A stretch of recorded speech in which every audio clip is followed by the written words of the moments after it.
ചെയ്തു കൂട്ടുന്ന എല്ലാത്തിനും ഫലങ്ങളുണ്ട്. അത് നല്ലതായാലും ചീത്തയായാലും. പ്രഗ്നൻസി ടെസ്റ്റ് ചെയ്ത് റിസൾട്ടിൽ വരുന്ന 2 വരയിൽ തുടങ്ങുന്നു ജീവിതത്തിലെ എല്ലാ റിസൾട്ടുകളും. നമസ്കാരം, വീണിടം വിദ്യാക്കുന്നവൾ നിങ്ങളുടെ സ്വന്തം വിദ്യ.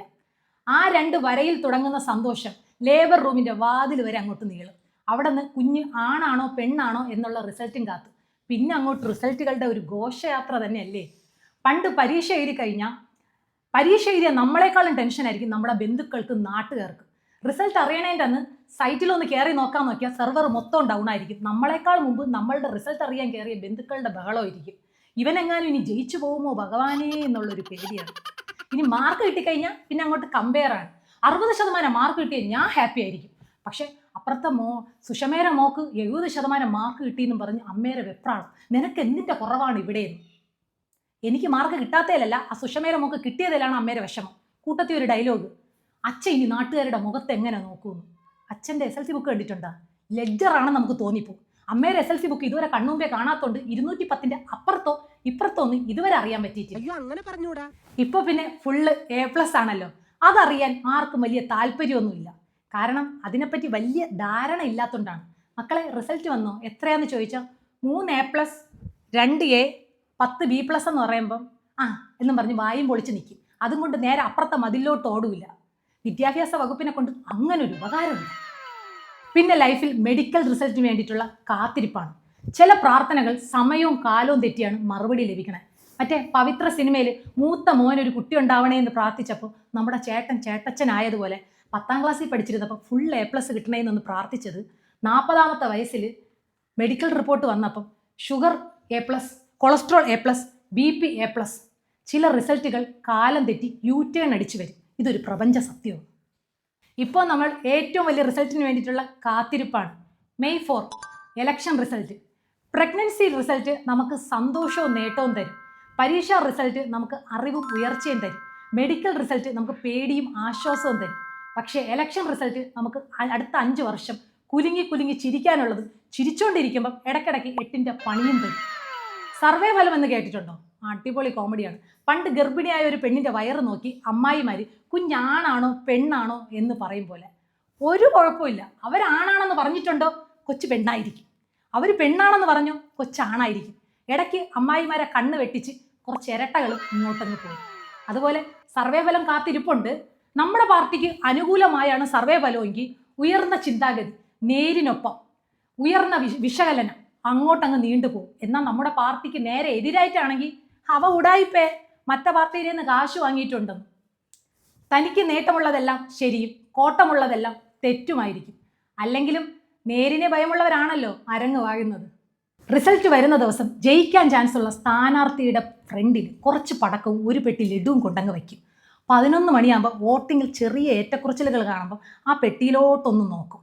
12 മണിയാകുമ്പം ആ ലഡുവിൻ്റെ പെട്ടി ആ സൈഡിലോട്ടങ്ങ് മാറ്റി വയ്ക്കും.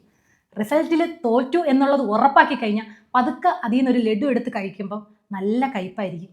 ലഡുവിനൊന്നും പണ്ടത്തെ പോലെ മധുരയില്ലാന്ന്. വാങ്ങിച്ചു വെച്ച പടക്കം അടുത്ത ദീപാവലി വരെ ഇരിക്കൂല, കുതിർന്നു പോകും. ജയിച്ച പാർട്ടിക്ക് മറിച്ചടിച്ചേക്കാം. കെട്ടിവെച്ച കാശിൽ കുറയ്ക്കാം. റിസൾട്ട് വരുന്ന ദിവസം ചാനലൊക്കെ ഒന്ന് മാറ്റി വച്ച് നോക്കണം നിങ്ങൾ. ഇനി വല്ല ഡാമും പൊട്ടിയാലും ട്രംപ് പൊട്ടിച്ചാലും ഒള്ളി ഇലക്ഷൻ ന്യൂസ്. ആദ്യ ഫല സൂചന പുറത്തു വരുമ്പോൾ നിലമ്പൂരിലെ പുലിക്കുട്ടി 2 വോട്ടിന് വൻ ഭൂരിപക്ഷം. ആകെ 2 വോട്ടാണ് ഇനി തീർന്നത്. ഈ വാർത്തയൊക്കെ കണ്ടുകൊണ്ടിരുന്നുള്ള നമ്മൾ പ്രേക്ഷകരുടെ നെഞ്ചിലും കണ്ണിലും ഒക്കെ ഇങ്ങനെ കുത്തിക്കയറ്റി ഹാർട്ട് അറ്റാക്ക് വരാതിരുന്നാൽ മതി. ഇനി ആങ്കർ സ്റ്റുഡിയോയിൽ നിന്നല്ല ആങ്കറിങ് ചെയ്യുന്നതെന്ന് തോന്നണം. ഗ്രാഫിക് വിമാനത്തിലൊക്കെ കയറിയിട്ട് ഇങ്ങനെ കമൻട്രി പറഞ്ഞു തുള്ളാണ്. കൂട്ടത്തിൽ സ്ഥാനാർത്ഥികളും ചിഹ്നങ്ങളും. അരിവാള്, കൈപ്പത്തി, താമര, കോണി, ചക്ക, ഫാന്, സൈക്കിള്, എന്തിന് TV വരെ TVക്കുള്ളിൽ പറന്ന് നടന്നുകൊണ്ടിരിക്കുകയാണ്. ഇതെല്ലാം കണ്ടു തീർന്നു കഴിയുമ്പോഴത്തേക്ക് ആകെ ഒരു നെഞ്ചിനൊരു വേദനയാണ്. ചില ചാനലുകൾ മാറ്റി വെച്ച് നോക്കി കഴിഞ്ഞാൽ നമ്മൾ ജെയിൻ്റ് വീലിൽ കയറിയതുപോലെയാണ്. കയറിയും പോയി ഇറങ്ങാനും പറ്റണില്ല. ഇനി നമ്മൾ കറങ്ങണതാണോ നമുക്ക് ചുറ്റുമുള്ളവർ കറങ്ങണതാണോ എന്ന് നമുക്ക് തോന്നിപ്പോകും. ഇതിൻ്റെ ഇടയിൽ നമ്മളുടെ സ്വന്തം സ്ഥാനാർത്ഥി ഒന്ന് ജയിച്ച ഒരു മുദ്രാവാക്യം വിളിക്കാനുള്ള ആവത് നമുക്കുണ്ടാവില്ല. രാവിലെ 8:01 ബ്രേക്കിംഗ് ന്യൂസ്. 3ാം വാർഡിലെ വോട്ടെണ്ണി കഴിഞ്ഞപ്പോൾ ചായക്കടക്കാരൻ വാസു 500 ചായ അടിച്ച് മുന്നേറിക്കൊണ്ടിരിക്കുകയാണ്. ഇനി അടുത്ത 5 വർഷം കേരളം ആര് ഭരിക്കുമെന്ന് ഇപ്പം അറിയാം. പരീക്ഷാ പേപ്പർ നോക്കിയിട്ട് ആദ്യത്തെ ഉത്തരം ശരിയാണെങ്കിൽ ഈവൻ ഡോക്ടർ ആവൂലേ എന്ന് പറയുന്ന പോലെ.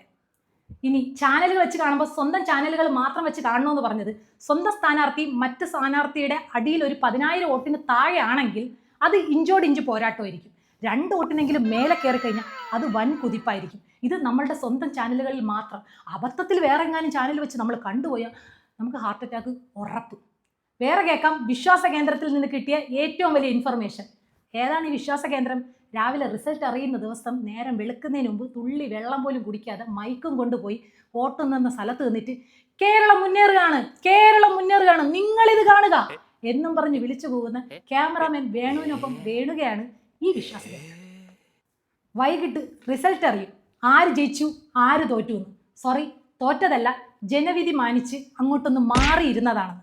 ഇവരെല്ലാം ചേർന്ന് വൈകിട്ട് ചാനൽ ചർച്ചയ്ക്ക് വളഞ്ഞങ്ങോട്ടിരിക്കും. ട്വിസ്റ്റ്, എനിക്ക് ഇത്ര വോട്ടിൻ്റെ ഭൂരിപക്ഷം കിട്ടുമെന്ന് പറഞ്ഞ സ്ഥാനാർത്ഥിക്ക് നോട്ടയ്ക്ക് കിട്ടിയത് പോലും കിട്ടിക്കാണില്ല. തിന്ന ബിരിയാണിക്ക് പോലും നന്ദിയില്ലാത്തവർ. ഇനി തോറ്റവരോട് ചോദിച്ചാൽ ഞങ്ങൾ തോറ്റതല്ല, സാധാരണ ജനങ്ങളാണ് തോറ്റത്, ഇത് ജനാധിപത്യത്തിൻ്റെ തോൽവിയാണ്, ഞങ്ങൾക്ക് കിട്ടേണ്ട വോട്ട് കൃത്യമായി പെട്ടി വീണിട്ടുണ്ട്, പെട്ടിക്ക് ഓട്ടമുള്ളതുകൊണ്ട് വർണ്ണ വൈക്ക് ഇത്തിരി കളഞ്ഞുപോയി എന്ന് മാത്രം. നല്ല നേതാവിനെ ഇവിടുത്തെ കേരളത്തിലെ ജനങ്ങൾ അർഹിക്കുന്നില്ല. ഇത് ജനാധിപത്യത്തിൻ്റെ മാത്രം പരാജയമാണ്.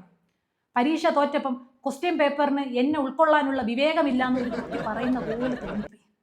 ന്യൂസ് ചാനലുകൾക്ക് വേണ്ടത് റേറ്റിങ്ങും നമ്മൾ സാധാരണക്കാർക്ക് വേണ്ടത് സന്തോഷത്തോടെയും സമാധാനത്തോടെയും സ്ഥിരതയോടെയും ജീവിക്കാനുള്ള ഒരു അന്തരീക്ഷവും. പക്ഷേ 2 കൂട്ടർക്കും കിട്ടുന്നത് അടുത്ത ഇലക്ഷൻ റിസൾട്ട് വരെയുള്ള വെയിറ്റിംഗ് ലിസ്റ്റ് മാത്രം. ഇനി ജയിച്ചവർ സന്തോഷത്തിൽ ആറാടുകയാണ്. പ്രകടന പത്രിക കീറി കാറ്റിൽ പറത്തി ആഘോഷിക്കാതിരിക്കട്ടെ. നിങ്ങൾ അത് മാത്രം വിശ്വസിച്ച് വോട്ടിട്ട കുറച്ച് സാധാരണക്കാരുണ്ട്. ഇനി ജയിച്ചത് ഏത് പാർട്ടിയാണെങ്കിലും പ്രതിപക്ഷവും കൂടെ നന്നായാലേ നാട് നന്നാവുള്ളൂ. നാട് നന്നാവാനും നാട്ടുകാർ സന്തോഷമുള്ളവരാവാനും വേണ്ടിയിട്ടുള്ളതാവട്ടെ നിങ്ങളുടെ വിയോജിപ്പ്. അല്ലാതെ സ്വന്തം പാർട്ടിക്ക് വേണ്ടി കൊടിയും പിടിച്ച് റോഡിലോട്ട് ഇറങ്ങാതിരിക്കുക. ഇനി എക്സാം റിസൾട്ട് കാത്തിരിക്കുന്ന അമ്മമാരുടെ ശ്രദ്ധയ്ക്ക്, ഒരു A+ പൊതിഞ്ഞു കെട്ടി ആരും പറക്കാൻ പോണില്ല. A+ കൊണ്ട് മാത്രം ആരും IAS നേടാൻ പോകുന്നില്ല. ഒരു ബലവും അന്തിമമൊന്നുമല്ല. എന്തിന്? നമ്മൾ ഈ ഭൂമി വിട്ട് എങ്ങനെ പോയി എന്നറിയണം. നമ്മളുടെ പോസ്റ്റ്മോർട്ടം റിസൾട്ട് പോലും നമ്മൾ കാണുന്നില്ലല്ലോ. പിന്നെന്തിന് ഏതെങ്കിലും ഒരു ബലം ആലോചിച്ച് നമ്മൾ വിഷമിക്കുന്നത്? നല്ല ബലം കിട്ടാൻ നല്ല കർമ്മം ചെയ്താൽ മതി, അല്ലേ? Thank you.